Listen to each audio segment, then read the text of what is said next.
नमस्कार स्टूडेंट्स, हमारा चैप्टर चल रहा है भारत का संवैधानिक विकास, जिसके तहत हमने सभी एक्ट पढ़े 1773 से लेके रेगुलेटिंग एक्ट से लेके 1935 का अधिनियम तक हमने पढ़ा।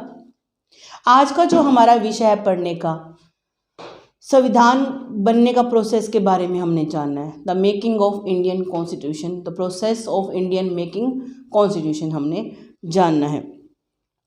लेकिन इससे पहले मैं आपको संविधान बनने से पहले और 1935 के अधिनियम के बाद की एक्टिविटीज़ के बारे में रूबरू करवाऊंगी, ताकि आप इन कड़ियों को जोड़ सको कि ऐसा क्या क्या होता गया कि संविधान सभा कैसे बनी और उसका गठन किसके तहत हुआ और बीच में क्या क्या एक्टिविटी होती है, उसके बारे में हमने जानना है। 35 का अधिनियम मैंने आपको सबको पढ़ा दिया। केंद्र में 2 सदन बना दिए गए, प्रांतों में द्वैध शासन का अंत कर दिया जाता है। सारा आपको मैंने डिटेल में वीडियो में समझाया हुआ है। आज जो हम पढ़ेंगे उससे आगे के बारे में। आपको याद होगा 1939 में वर्ल्ड वार शुरू हो जाती है। 1939 से 1945 तक क्या शुरू हो गया जी? वर्ल्ड वार 2 स्टार्ट हो जाता है। ठीक है जी।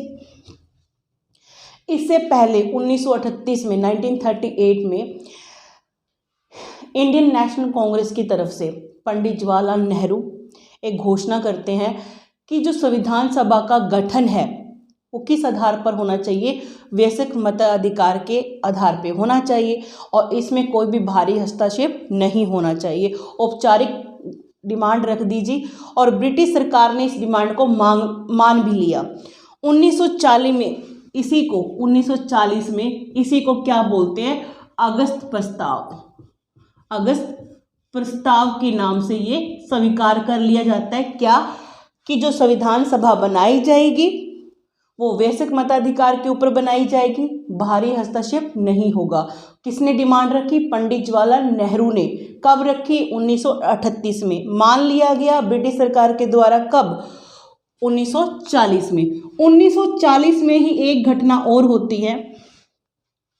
मुस्लिम लीग के नेता मोहम्मद अली जिन्ना लाहौर में अधिवेशन कर रहे थे। वहाँ पे उन्होंने डिमांड रखी क्या? अलग राष्ट्र की, पाकिस्तान की डिमांड रखी। अलग राष्ट्र बनाने की डिमांड रखते हैं पाकिस्तान। उसका नाम रहमत चौधरी के द्वारा इसको बोला जाता है। ठीक है जी। तो अलग राष्ट्र की डिमांड यहाँ पे शुरू हो जाती है। अलग राष्ट्र की डिमांड किसके द्वारा? मोहम्मद अली जिन्ना के द्वारा ये शुरू हो जाती है। देखिए सोच में कितना डिफरेंस है। लाहौर वही जगह है जहाँ पे 1929 में क्या मांगा गया? पूर्ण स्वराज। 1930 में झंडा फहरा दिया गया पूर्ण स्वराज। हमें तो पूर्ण स्वराज चाहिए, हम पूर्णतः आज़ाद है। सोच का डिफरेंस है। पंडित जवाहरलाल नेहरू के द्वारा इतिहास में मैंने आपको पढ़ाया। इसके बाद होता क्या है? 1942 में क्या होता है जी? क्रिप्स मिशन आता है। क्रिप्स मिशन को मैंने डिटेल में आपको इतिहास के लेक्चर में पढ़ाया है। क्रिप्स मिशन आता है इंग्लैंड की तरफ से, ब्रिटिश सरकार की तरफ से। क्या चाहता है? भारतीयों का सहयोग चाहता है। किसके लिए? वर्ल्ड वार 2 में। लेकिन क्या है, महात्मा गांधी ने इनके इस प्रस्ताव को ठुकरा दिया कि हम आपका सहयोग नहीं करेंगे, चाहे जो मर्जी आप हमें लालच दीजिए। इन्होंने क्रिप्स प्रस्ताव में स्टेफोर्ड एक व्यक्ति था। स्टेफोर्ड वो व्यक्ति था।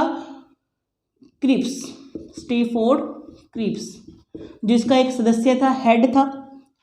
इसने हमारे सामने लालच रखे कि हम भारत को क्या बना देंगे? पूर्ण औपनिवेशिक स्वराज बना देंगे, जिसमें क्या होगा? आपको सारे अंदरूनी मामलों में, सारे मसलों के ऊपर आपको आज़ादी होगी। ब्रिटेन की तरफ से क्या होगा? एक अध्यक्ष होगा जो कि नाम मात्र का होगा। लेकिन क्या हुआ? पंडित जवाहरलाल नेहरू ने भी इस मांग को ठुकरा दिया, महात्मा गांधी ने भी ठुकरा दिया, मोहम्मद अली जिन्ना ने भी इसको ठुकरा दिया। यानी कि कोई भी इसके ऊपर सहमत नहीं हुआ। ये विफल होकर चला गया। यहाँ से तरह तरह की प्रलोभन दिए इन्होंने। क्रिप्स मिशन जो आपको वीडियो में आपको इतिहास के चैप्टर में कराया, आप उसमें जरूर देखना। 1942 में ही आपका महात्मा गांधी जी ने क्या चलाते हैं? भारत छोड़ो आंदोलन चलाते हैं। और क्या करते हैं? पूरे देश के लोगों को जागरूक करते हैं कि भारत को अब छुड़वाना है। क्विट इंडिया मूवमेंट चला दी जाती है कि अब हमें कोई भी इस तरह से डोमिनियन स्टेटस वगैरह नहीं चाहिए, अंग्रेजों भारत छोड़ के आप यहाँ से जाओ, ठीक है जी। और नेताओं को क्या करते हैं, जबरन ब्रिटिश सरकार क्या करती है, जबरन जेलों में बंद करती है। भारत छोड़ो आंदोलन 1942 में होता है। 1945 की बात करें, 1945 की बात करें, इस समय भारत के वायसराय थे वेवल। वेवल ने क्या किया, एक वेवल योजना प्रस्तुत की भारतीयों के सामने, भी आप शांत रहो, हम आपके लिए अच्छा कर रहे हैं। एक वेवल योजना प्रस्तुत करते हैं जिसे बोलते हैं वेवल योजना। वेवल योजना, वेवल योजना का नाम वेवल योजना क्यों है, क्योंकि वेवल उस समय क्या थे, भारत के वायसराय थे। इन्होंने भी प्रस्ताव रखे कि देखो हम जो भारत वायसराय की परिषद है उसमें सभी भारतीयों को रखेंगे, ठीक है जी, हिंदू और मुस्लिम दोनों का प्रतिनिधित्व होगा। तो तरह तरह के लालच दे रहे थे, ठीक है जी। लेकिन ये भी क्या होता है, विफल होता है। क्यों, क्योंकि इसमें जो मोहम्मद अली जिन्ना है वो दो राष्ट्र यानी कि दो राष्ट्र की मांग पर अड़े होते हैं, और पंडित जवाहरलाल नेहरू अखंड भारत बनाना चाहते हैं, तो दोनों के विचार सहमत नहीं होते, तो वेवल योजना भी क्या होती है, आपकी विफल हो जाती है। इसके बाद एक शिमला सम्मेलन भी होता है जी, शिमला सम्मेलन होता है। इसके अध्यक्ष को मतलब नेतृत्व किसने किया था, अबुल कलाम आज़ाद ने किया था। शिमला में सम्मेलन होता है, सर्वदलीय सम्मेलन बुलाया जाता है, लेकिन ये भी विफल हो जाता है। क्यों, मेन कारण क्या था, इसमें मोहम्मद अली जिन्ना ने बोला कि जो वायसराय की जो परिषद में जितने भी मुस्लिम होने चाहिए वो सिर्फ मुस्लिम लीग की तरफ से आने चाहिए। और पंडित जवाहरलाल नेहरू जी उधर से अड़ गए, कांग्रेस अड़ गई इस बात के ऊपर कि अगर मुस्लिम सारे मुस्लिम लीग की तरफ से आएंगे तो जो हमारे साथ मुस्लिम हैं वो कहाँ जाएंगे।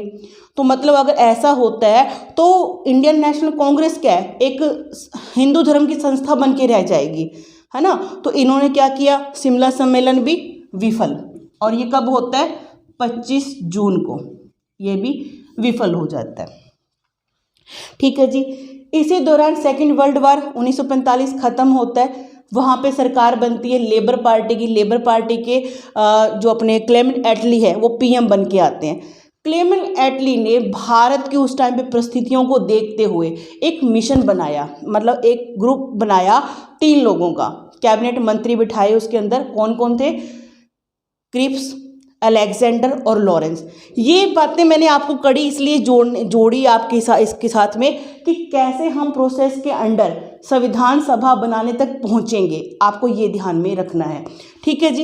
इसके बाद अपना आता है कैबिनेट मिशन। कैबिनेट मिशन हमारे लिए क्या लेकर आता है उसके बारे में हमने जानना है।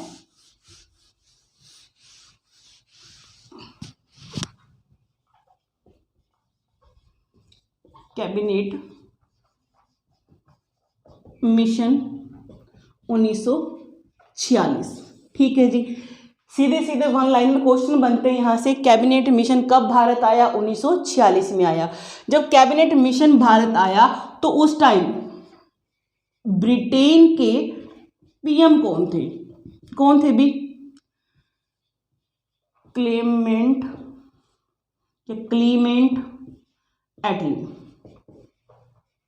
एटली थे जी। किस पार्टी से थे, लेबर पार्टी से थे, ओके जी। अब ये जानना है कि जो कैबिनेट मिशन था उसमें सदस्य कितने थे, कितने सदस्य थे भी, 3 सदस्य थे। तीनों सदस्यों के नाम पूछ लेते हैं। नाम है जी इनका, अपट्रिक याद रखें, काल, KAL, काल। के से बना अपना क्रिप्स, स्टेफोर्ड क्रिप्स, वही वाला 1942 वाला, ठीक है जी। ए से जी अलेक्जेंडर, AV अलेक्जेंडर इनका नाम है पूरा। तीसरा है जी L, Lawrence, sir Patrick Lawrence. और लॉरेंस ही क्या होते हैं, इसके अध्यक्ष भी होते हैं। कैबिनेट मिशन भारत आ चुका है जी, अपनी रिपोर्ट पेश करता है 16 मई 1946 को। क्या बोलता है कि हम आपके लिए दो चीजें लेकर आए हैं। क्या क्या चीज लेकर आए हैं? एक तो लेकर आए हैं संविधान सभा का गठन कैसे होगा। ठीक है जी, का गठन करो। ठीक है जी, ये बात लेकर आया। दूसरा उन्होंने अनाउंसमेंट की कि हमें अंतरिम सरकार बनानी है, अंतरिम सरकार बनानी है। इसके बारे में हमने जानना है। संविधान सभा का गठन कैसे होगा, ये सारा प्रोसेस मैं बताऊंगी। कितनी सीटें होंगी, चुनाव कैसे होगा, कौन कौन चुनाव लड़ता है, अंतरिम सरकार कब बनती है, कैसे बनती है, कौन कौन से मंत्रालय किसको मिलते हैं, ये सारा हमने जानना है। अभी कैबिनेट मिशन के बारे में, कैबिनेट मिशन कब आया? 1946 में। ब्रिटेन का पीएम कौन था उस समय पे? क्लेमेंट एटली थे। किस पार्टी से थे? लेबर पार्टी से। सदस्य कितने? 3 सदस्य है। काल, मैंने आपको ट्रिक बताई है। क्रिप्स, स्टेफोर्ड क्रिप्स इनका पूरा नाम, अलेक्जेंडर, एवी अलेक्जेंडर इनको बोलते हैं। तीसरा लॉरेंस, पैट्रिक लॉरेंस, और ये क्या थे? इसके अध्यक्ष भी थे। ठीक है जी। और इन्होंने हमारे सामने 2 प्रस्ताव रख दिए। कौन से? संविधान सभा का गठन कीजिए और अंतरिम सरकार, दोनों एक साथ पैरेलल चलेंगी। वो देखते हैं कैसे। सबसे पहले हम यहाँ बात करेंगे संविधान सभा का गठन कैसे होता है।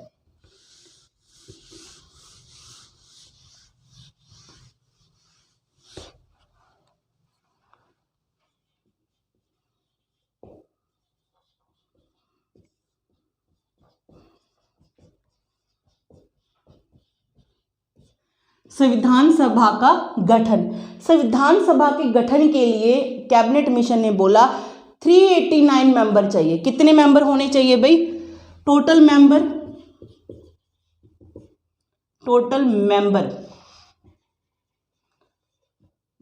389 होने चाहिए, मान लिया जी। जिसमें से 296 सीटें ब्रिटिश प्रांतों को दी गई, ब्रिटिश प्रांतों को, और 93 सीटें किसको दी? देसी रियासतों को, देसी रियासतों को दी गई। ये मान लिया जी। यहाँ पे हुआ 296 सीटें ब्रिटिश प्रांत से और 93 सीटें देसी रियासतों से होती है। अगर पॉलिटिकल डिवीजन की बात करें तो बोला गया इसके अंदर 4 सीट क्या होगी? ब्रिटिश की जो कमिश्नरी प्रांत है, कमिश्नरी प्रांत, चीफ कमिश्नरी प्रांत से होंगी, चीफ कमिश्नरी प्रांतों से होंगी। ठीक है जी। और 292 ब्रिटिश प्रांतों से होंगी। ठीक है जी। जो सीधे सीधे अप्रत्यक्ष चुनाव द्वारा, यानी कि अप्रत्यक्ष चुनाव द्वारा इनकी जो प्रांतों की विधानसभा होगी वो ये मेंबर भेजेंगे। और देसी रियासतें कैसे भेजेंगी? मनोनीत करके भेजेंगी।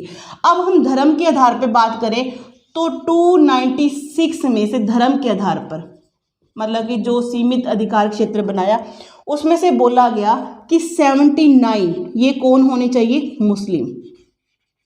79 मुस्लिम होने चाहिए। 4 क्या होने चाहिए? सिख होने चाहिए। ठीक है जी। और बाकी 213 मेंबर ये अदर्स होने चाहिए, बाकी सबके लिए रखा गया। ये धर्म के आधार पर डिवीजन सीटों की इस तरह से की जाती है। ठीक है जी। याद रखना, संविधान सभा के मेंबर्स का डिवीजन कैसे करते हैं? टोटल मेंबर बोला कितने रखो? 389। 296 ब्रिटिश प्रांतों से, 93 कहाँ से होंगे? देसी रियासतों से होंगे। और जो इसमें से 296 से भी 4 सीटें कहाँ से आएंगी? चीफ कमिश्नरी प्रांतों से, और 292 ब्रिटिश प्रांतों से आएंगे। और धर्म के आधार पर बांटे तो 79 सीट किसको? मुस्लिमों को दी।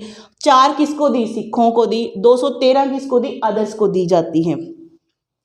ठीक है जी, हमने ये जाना। और ये बोला गया कि इसके इलेक्शन के बारे में जानते हैं कि इलेक्शन कैसे होंगे।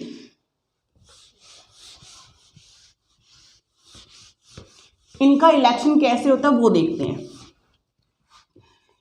संविधान सभा की इलेक्शन की बात करें तो अप्रत्यक्ष, प्रत्यक्ष प्लस मनोनीत दोनों तरह से होता है। मनोनीत, क्योंकि जो देसी रियासतें हैं वो अपने जो रिप्रेजेंटेटिव भेजेगी संविधान सभा में, वो मनोनीत करके भेजेगी। और यहाँ पे विधानसभा के जो प्रांतें हैं वो अपने जो रिप्रेजेंटेटिव भेजेगी वो क्या होगा, अप्रत्यक्ष चुनाव के द्वारा भेजे जाते हैं। इसमें बोला गया कि 10 लाख लोगों पर एक सीट होनी चाहिए, एक सीट रिप्रेजेंट करेगी। 10 लाख लोगों का प्रतिनिधित्व एक सीट करेगी, एक उस पे उम्मीदवार होना चाहिए। ठीक है जी। संविधान सभा का जो इलेक्शन है, इलेक्शन कब होता है जी? जुलाई अगस्त 1946 में इलेक्शन होते हैं। ठीक है जी, इलेक्शन हो गए, बहुत बढ़िया। जो 296 सीटें हैं उसमें से डिवीजन देखते हैं। 296 सीटों में से हमने जो डिवीजन देखना है, 208 सीटें किसको मिलती है? कांग्रेस को मिलती है। किसको? इंडियन नेशनल कांग्रेस को 208 सीटें मिलती हैं। ठीक है जी। और अपना मुस्लिम लीग को कितनी मिलती है? 73 मिलती हैं। 73 किसको मिलती है? मुस्लिम लीग को। ठीक है जी। और 15 आज़ाद उम्मीदवार होते हैं इसमें। इस तरह से आपने याद रखना है। इलेक्शन कैसा हुआ? अप्रत्यक्ष हुआ और मनोनीत भी था, यानी कि आंशिक रूप से मनोनीत भी था और आंशिक रूप से क्या था? अप्रत्यक्ष था। और 10 लाख लोगों पर क्या होगी? एक सीट होगी। 10 लाख लोगों को कौन रिप्रेजेंट करेगा? एक उम्मीदवार। इलेक्शन कब होता है जी? जुलाई अगस्त 1946 में होता है। सीटें कैसे बढ़ती हैं? इंडियन नेशनल कांग्रेस को कितनी सीट मिलती है? 208 सीट मिलती हैं। और मुस्लिम लीग को 73 सीट मिलती है। और 15 कौन होते हैं? आज़ाद उम्मीदवार खड़े होते हैं। ठीक है जी। और ये जो इलेक्शन है वयस्क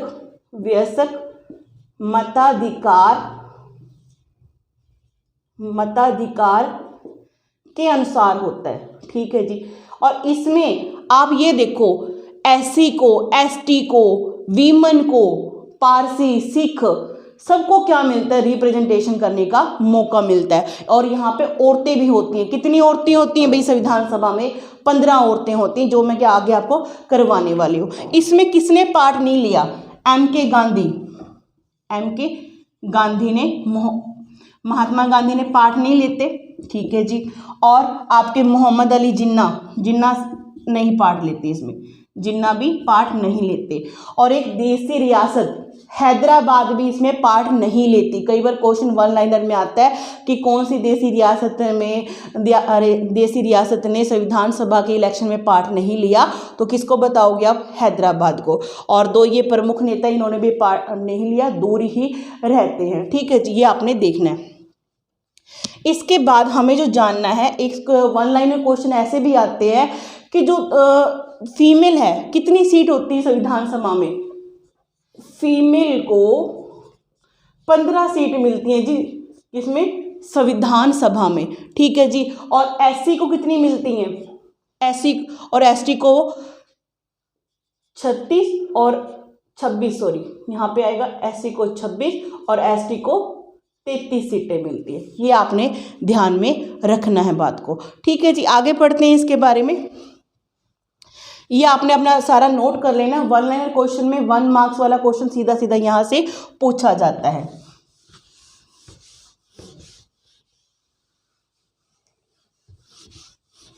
इसके बाद हम इसकी बैठक की बात करेंगे। जो मीटिंग होती है, पहली मीटिंग कब होती है ना, उसके बारे में, उसमें क्या काम होता है उसके बारे में हमने जानना है।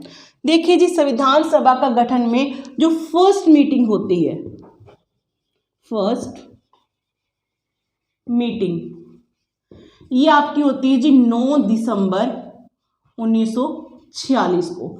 9 दिसंबर 1946 को पहली मीटिंग होती है। और कितने मेंबर आपकी इस मीटिंग में बैठते हैं? कितने मेंबर बैठेंगे जी? 211 मेंबर कितने बैठेंगे? मेंबर 211 बैठते हैं। ठीक है जी। और जो मुस्लिम लीग है आपकी, मुस्लिम लीग, ये क्या करती? बहिष्कार करती है, मीटिंग में नहीं आती है। बहिष्कार करती है इस चीज़ का। 9 दिसंबर 1946 की पहली मीटिंग में और क्या मुख्य काम होता है, क्या काम होता है जी? अस्थाई अध्यक्ष, अस्थाई अध्यक्ष किसको बनाते हैं? डॉक्टर सच्चिदानंद सिन्हा को, डॉक्टर सच्चिदानंद सिन्हा को अस्थायी अध्यक्ष बनाया जाता है पहली मीटिंग में। किस आधार पर?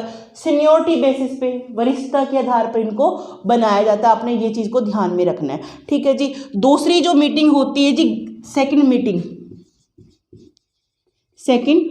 मीटिंग, चलिए जी, 11 दिसंबर 1946 को सेकंड मीटिंग होती है।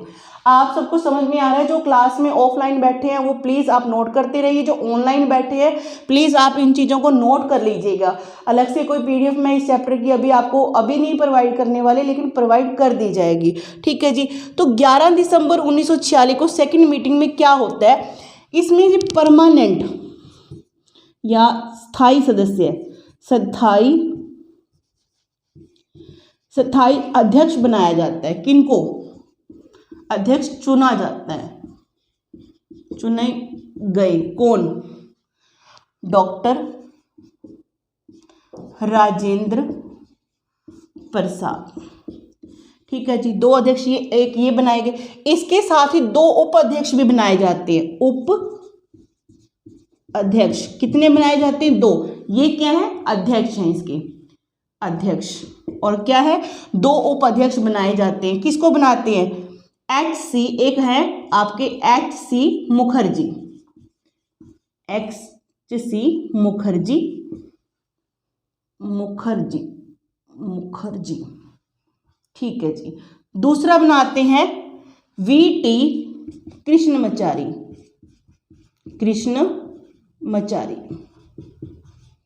आपने ये 2 चीज़ों को ध्यान रखना है।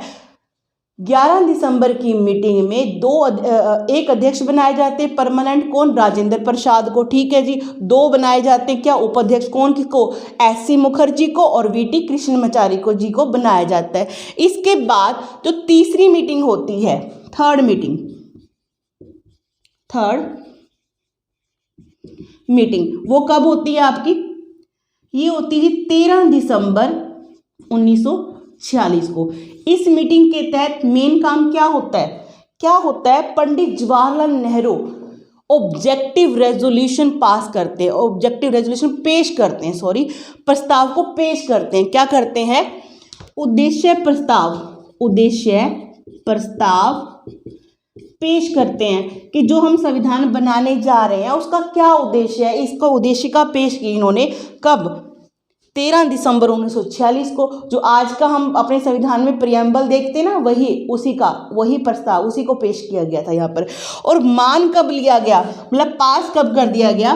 22 जनवरी 1947। ये सीधा क्वेश्चन आता है कि उद्देश्य प्रस्ताव किसने पेश किया? पंडित जवाहरलाल नेहरू ने किया।